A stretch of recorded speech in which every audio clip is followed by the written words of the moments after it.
Eu fiz um vídeo de realismo, surrealismo e hiperrealismo. Vou mostrar para você. Já se pegou pensando em como a vida é cheia de mistérios? Na profundidade do amor. De onde viemos? Para onde vamos? Esta não é a vibe do realismo. O movimento literário que surgiu depois do romantismo, encarando a realidade do jeito que ela é, sem medo de falar a verdade. Quer aprender como foi este movimento sincerão, suas características e os autores mais importantes? Assim, na real, assista este vídeo.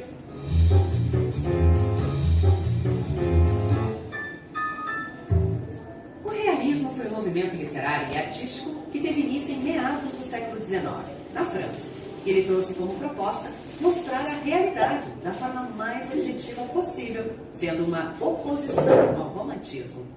Seu marco inicial foi o romance realista Madame Bovary, de Gustave Flaubert, em 1857, e se espalhou por várias partes do mundo. Além da oposição ao romantismo, por não explorar a subjetividade, individualismo e idealizações, era bem pé no chão e mostrava um retrato fiel da sociedade, falando sobre o cotidiano massacrante ou das relações amorosas infiéis. Era objetivo e, como surgiu num período de muitas transformações sociais e políticas, foi influenciado por pensamentos científico-filosóficos e um materialismo devido às ideias de progresso. Usava uma linguagem repleta de detalhes, com muita descrição de personagens e ambientes. E os temas abordados eram reais, urbanos, sociais e do cotidiano. Sendo fiel à sua proposta, o realismo também criticava os valores burgueses e instituições da sociedade, como o casamento e a igreja. Os autores faziam denúncias sociais, mostrando a realidade das cidades e de como era tratada grande parte da massa operária. Por isso, temas como pobreza, corrupção e desigualdades estavam sempre presentes. Os personagens não eram idealizados. Isso era resultado de uma análise que eles faziam da própria sociedade, mostrando pessoas comuns, com defeitos, manias e fraquezas. Uma outra característica muito interessante do realismo era como os autores aprofundavam no psicológico dos personagens, um trabalho feito através da observação, uma literatura quase científica. Aqui no Brasil, o realismo surgiu por volta de 1881, um período de eventos muito importantes. O país passava pelo processo de abolicionismo, promovendo o fim da escravidão brasileira em 1888. Na mesma altura, em 1889, ocorre a proclamação da República, além da influência do positivismo, socialismo e marxismo. O realismo no Brasil estava focado no homem, em seu cotidiano e na crítica social. Assim, por meio de uma linguagem simples e objetiva, as obras são ricas na descrição de detalhes. Foi através da figura de Machado de Assis que o movimento foi inaugurado. Publicação da obra Memórias Póstumas de Franz Cuba. Este clássico da literatura traz a ousada história narrada por um defunto. É isso mesmo, um defunto autor. Machado de Assis se tornou o principal nome do realismo brasileiro. E seu currículo era completo. Ele foi crítico literário, jornalista, poeta, cronista e um dos fundadores da Academia Brasileira de Letras. Ele publicou outros romances, como Dom Casmurro, onde encontramos os enigmáticos personagens Capitu e Bentinho. Ei, mas aqui, em off, você acha que Capitu traiu ou não traiu Bentinho? Teve também o romance Quincas Borba, Esaú e Jacó e Memorial de Aires. Além de Machado, outro destaque do realismo brasileiro é o escritor, jornalista e professor Raul Pompeia, que ganhou destaque com a sua obra O Ateneu. Pompeia foi defensor abolicionista e deixava transparecer seus ideais em seus textos realistas, o que acabou gerando uma grande polêmica. Além dos autores brasileiros, tivemos outras obras que foram muito importantes para o movimento, como O Primo Basílio e O Crime do Padre Amaro, do autor português Eça de Queiroz. Neste vídeo, aprendemos como foi o realismo, este movimento literário que teve início na França e depois se espalhou pelo mundo. Aqui no Brasil, ele chegou no meio de eventos importantes, como a abolição e a proclamação da República, sendo inaugurado através da obra Memórias Póstumas de Brás Cubas, de Machado de Assis. Este movimento trouxe uma nova perspectiva para a literatura, com seu estilo detalhista, textos cheios de denúncia social, retratos da sociedade da época e aprofundamento psicológico dos personagens. No lugar das figuras idealizadas do romantismo, as pessoas comuns e do dia a dia ganharam protagonismo através da exposição dos seus defeitos, manias e ambições. Afinal, todos temos qualidades e defeitos, né? Hashtag a vida como ela é. Se você curtiu o realismo, acesse o link na descrição e leia mais sobre no site todamatéria.com.br. E para outros vídeos como este, se inscreva no nosso canal e não esqueça de deixar o seu like, bem realista, tá? Ficamos por aqui e até a próxima!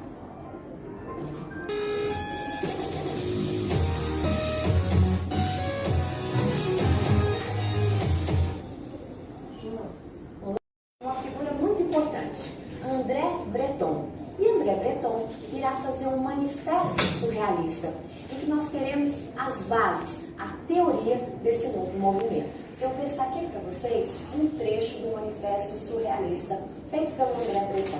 Vamos dar uma conferida. Automatismo psíquico em estado puro, mediante o qual se propõe exprimir verbalmente, por escrito ou por qualquer outro meio, o funcionamento do pensamento. Ditado do pensamento, suspenso qualquer controle exercido pela razão, alheio a qualquer preocupação estética ou moral. Olha o quanto é importante esse trecho. Existe uma palavra que vale a pena você associar ao surrealismo. Essa liberdade do pensamento. O pensamento cria asas e o pensamento será representado verbalmente, por escrito e principalmente na pintura. Como características do surrealismo, nós temos essa liberdade do pensamento, né? O pensamento livre e dando forma àquilo que se deseja. É interessante também pensarmos que há uma apresentação constante de imagens bizarras. No primeiro momento você olha, você estranha, mas aquilo que é imagem bizarra, muitas vezes é porque veio do inconsciente. Porque uma outra característica importante do surrealismo é a valorização do inconsciente. É eu dar forma, exteriorizar aquilo que só está no inconsciente. Vamos falar do importante pintor Salvador Dalí, que chega a dizer que suas obras seriam fotografias de sonhos pintadas à mão. Salvador Dalí traz para a tela aquilo que está no interior, aquilo que está no inconsciente. Muitas vezes diluindo, dissolvendo algumas imagens concretas. Essas características que mencionamos, você pode verificar na obra A Construção da Memória, de Salvador Dalí. Observe que nós temos um ambiente árido, um ambiente desértico. Observe que os relógios estão derretendo, a memória que se esvai. Não existe a concretude, não existe as certezas, até porque é o inconsciente que trabalha nesse momento. Além disso, temos uma outra telequestão, o sono. Observem essa imagem, é um rosto que é sustentado por muletas. Se você olhar bem ao fundo, até o próprio cachorro é sustentado por muletas. A realidade, ela é escorada, ela precisa de sustentação. E pelo fato dela estar amparada em muletas, é para mostrar que ela não é 100% firme, que ela é variável, que a qualquer momento aquilo que você acredita pode mudar. Outro pintor importante do surrealismo é René Magritte, que também vai trabalhar com o inconsciente, libertando o inconsciente, colocando ele na tela. Só que a imagem que nós vamos analisar em questão é um quadro importante do Magritte, em que nós temos um cachimbo e logo abaixo a inscrição: isso não é um cachimbo. Claro, de fato, não é um cachimbo real, mas é uma representação do cachimbo. Isso leva a uma discussão interessante sobre o papel da arte, a função da arte, que representa essa realidade. Não é a realidade em questão, mas é uma representação, é uma leitura dessa realidade. Quando pensamos em surrealismo, é importante lembrar de Freud, tudo que caiu na prova analista Freud. Olha que curioso, Freud e surrealismo conversam? Sim, professora, conversam. Porque quando nós falamos de surrealismo, não falamos do inconsciente, de libertar o inconsciente. A psicanálise também vai trabalhar o inconsciente. É interessante que Freud, ao analisar o homem, ele diz que nós temos um inconsciente, que é só a pontinha do iceberg, e o restante é todo o nosso inconsciente. É lá que guardamos nossos desejos, as vontades, as frustrações, recalcamos as nossas mazelas. O inconsciente é importantíssimo na teoria de Freud, também como é importantíssimo para o surrealismo.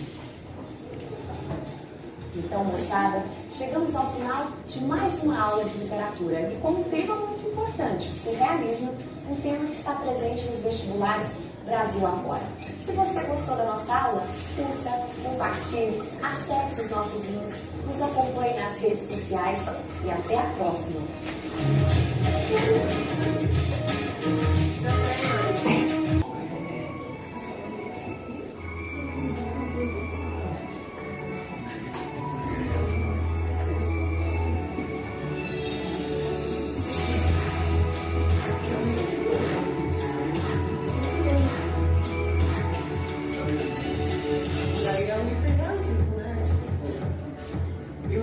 Eu achei que isso daqui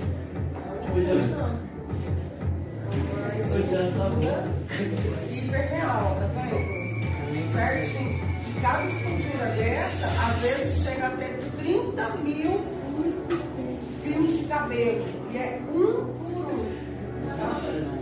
É um por um. E aí ele faz em tamanhos gigantes e faz também em tamanhos pequenos.